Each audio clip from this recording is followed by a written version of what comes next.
My name is Anna and welcome to today's message. Be a witness from Jeremiah 1:5.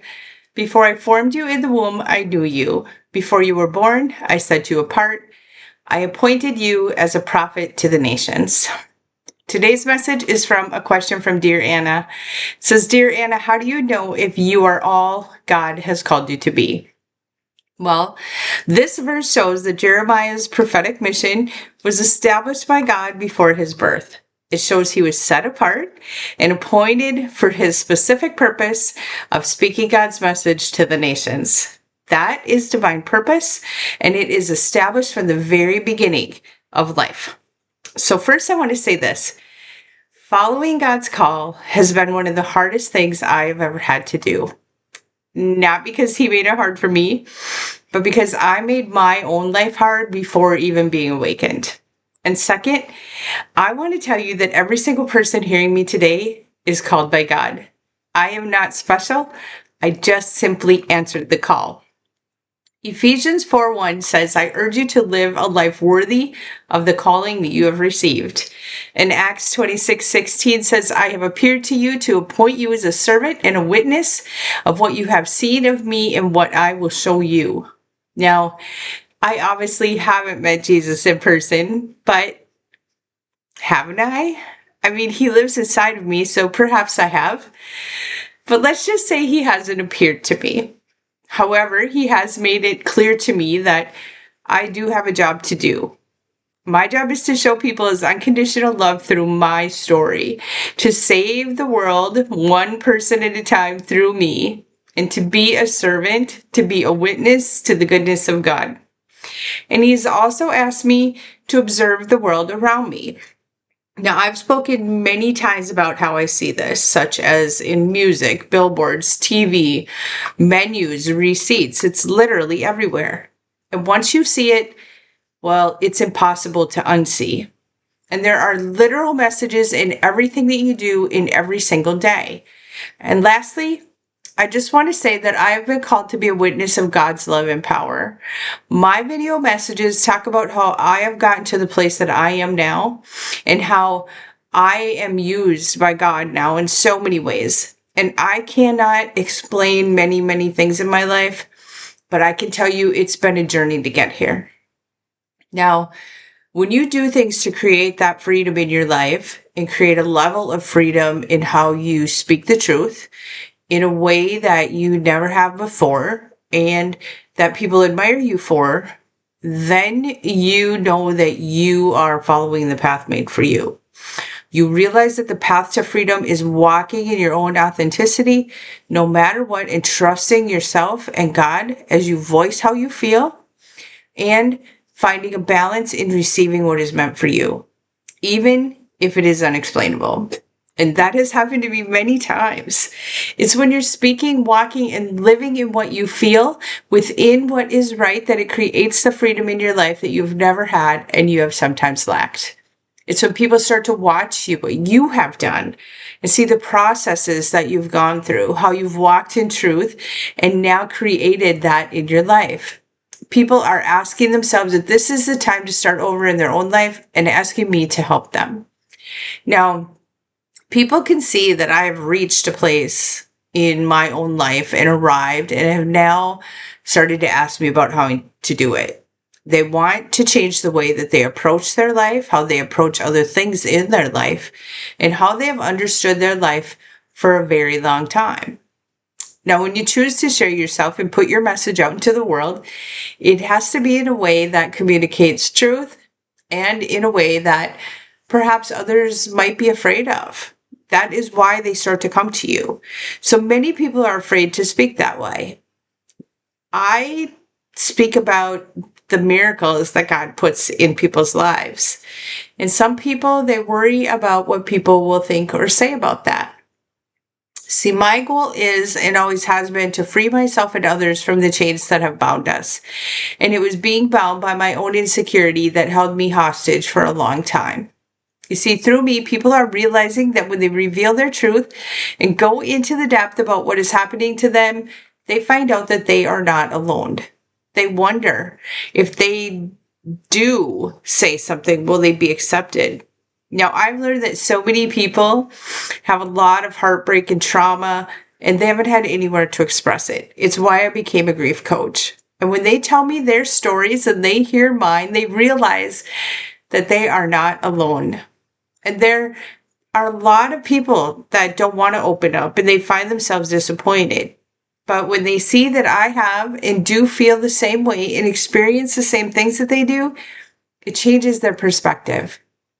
When you authentically decide to be the best version of yourself within the life that you are given and in your heart and called to be, you find that you are really given a special gift by the Holy Spirit. When you can see from the outside standpoint of who you are and who you used to be and who you are now inside, you're allowing yourself to see clearly.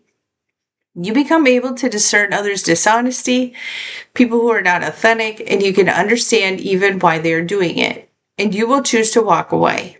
Now, I'm not going to say this type of life is easier, facing yourself in the mirror, especially to become who you are meant to be. It's harder and it's a long path, but it also means complete freedom and coming to the place where God has chosen for you in your life. When you choose not to judge others or what you disagree with or don't understand, God puts you in a place that is not only a total feeling of unconditional love, but it allows you to give unconditional love too. And the one thing in life that tends to hold people stuck is where they are balancing a world where life tries to kick you to the curb and a life where God calls you to something better. The world stops you from moving forward and it closes the doorways. People get stuck in not being able to see or understand what they're doing. They can't detach from the need to say what is good or bad and being judgmental. It comes from not being able to trust and from being hurt, even if it doesn't involve someone else, because they themselves can't be transparent all the time. You see, people are used to masking behind everything that they're not, and they don't want to feel. It seems to be unspoken, but known that it's disliked. However, people still do it and accept those who also do it. They refuse to look in the mirror and refuse to face the trials and truths of who they really are. Now, I realized early in my journey that there are a lot of people who wanted to come toward me simply because of who I choose to be. They know I'm trustworthy, kind, and I'm not going to lie to them. And what I say about who I really am is true. The way I approach things is making people question how they act toward others and how I've gone from being completely broken to someone who is constant and content in my own life, where I am at. I have shown people how to stop comparing themselves to others. And when you accept what and who you are and who and what you have and reach a place of super contentment within your life, within the authentic self and who God calls you to be, you will have become a part of God's grace, always. And within every single person that you meet, you will see it. Now, I've had to face a lot of things in my life, not just things that were hard, but I learned to understand myself enough in a deeper way that I could heal myself and now help others. The process of finding myself and of you finding yourself and looking at all the parts that you don't want to see is very hard.